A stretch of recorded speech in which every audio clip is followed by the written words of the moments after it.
আদাব doctor Zakir Naik sir. আমার নাম ভেঙ্কটামা। আমি গত কয়েক বছর ধরে এক মুসলিম মহিলার সাথে আছি। আমার প্রশ্নটা হলো, সবাই বলে কোনো ধর্মই খারাপ কথা বলে না, কিন্তু মুসলিমরা কেন অন্য ধর্মের লোকদের ইসলাম গ্রহণ করতে বলে?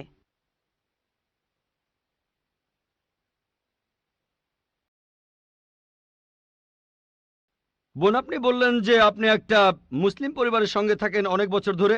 তারপর বললেন যে সব ধর্মে ভালো সব কথা থাকে, কিন্তু মুসলিমরা আমাকে ইসলাম গ্রহণ করতে বলে কেন? পয়েন্ট নাম্বার ওয়ান, অন্য যেসব ধর্ম আছে সেগুলো যা বলে তার বেশিরভাগ কথাই ভালো, তবে ইসলাম ভালো কথা বলার পাশাপাশি আপনাকে দেখাবে কিভাবে সেটা অর্জন করতে হয়। আমি উদাহরণও দিয়েছি। সব ধর্মই বলে চুরি করো না, ইসলাম একই কথা বলে, তবে ইসলাম দেখিয়ে দেয় কিভাবে সেই অবস্থানে যাবেন যেখানে কেউ চুরি করে না।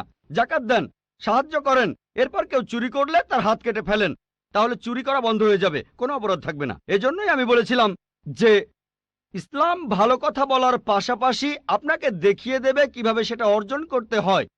2 নম্বর পয়েন্ট, আমি বিভিন্ন ধর্মের একজন ছাত্র হিসেবে বলছি, যদি আপনি হিন্দু ধর্মগ্রন্থগুলো মেনে চলেন, মনে হয় আপনি হিন্দু, যদি হিন্দু ধর্মগ্রন্থগুলো মেনে চলেন, যদি একজন ভালো হিন্দু হন, আপনাদের ধর্মগ্রন্থই বলছে ঈশ্বর মাত্র একজন।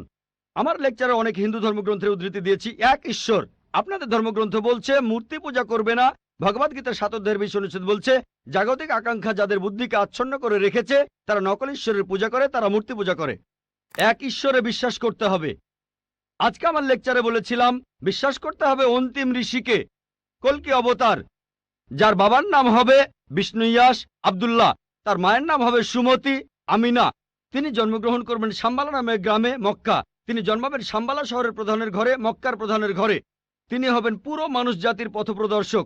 তিনি আলোকপ্রাপ্ত হবেন রাতের বেলায় একটা গুহায়। তিনি উত্তর দিকে গিয়ে আবার ফিরে আসবেন। ঈশ্বর তাকে 8টা গুণ দেবেন। তিনি হবেন পৃথিবীর সব মানুষের পথপ্রদর্শক। তিনি একটা ঘোড়ায় চড়বেন, ডান হাতে থাকবে একটা তরবারি, 4 জন সহচর থাকবে তাকে বিভিন্ন সময় ফেরেশতাগণ সাহায্য করবেন। এরকম আরো অনেক অনেক। এই মানুষটা কে? যদি ভালো হিন্দু হয়ে থাকেন তাহলে আপনিই এই অন্তিম ঋষিকে বিশ্বাস করবেন, তা না হলে আপনি ভালো হিন্দু নেই। যদি ভালো হিন্দু হয়ে থাকেন তাহলে এক ঈশ্বরে বিশ্বাস করবেন, তাহলে আপনি মূর্তি পূজা করবেন না। নাতাস্তি প্রতিমা আস্তি, মহান ঈশ্বর, তার কোনো প্রতিমা নেই, তার কোনো প্রতিমূর্তি নেই, তার কোনো ছবি নেই, তার কোনো ফটোগ্রাফ নেই, তার কোনো ভাস্কর্য নেই।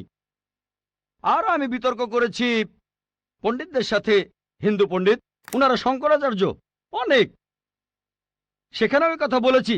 কোন শঙ্করাচার্যই আমাকে বলেননি ভাই আপনি ভুল বলেছেন, কেউ না।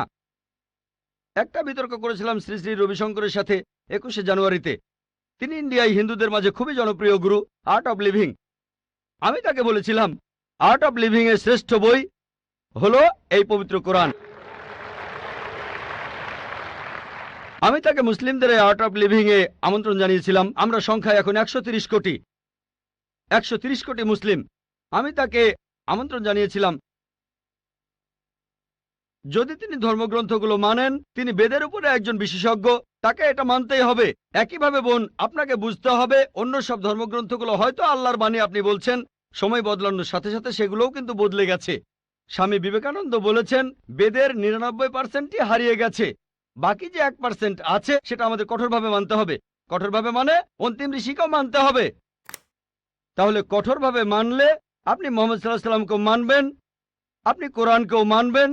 আর আমি আপনাকে এখানে আমন্ত্রণ জানাচ্ছি, এই শান্তির ধর্মে আমন্ত্রণ জানাচ্ছি, যাতে করে আপনি আল্লাহর কাছাকাছি আসতে পারেন।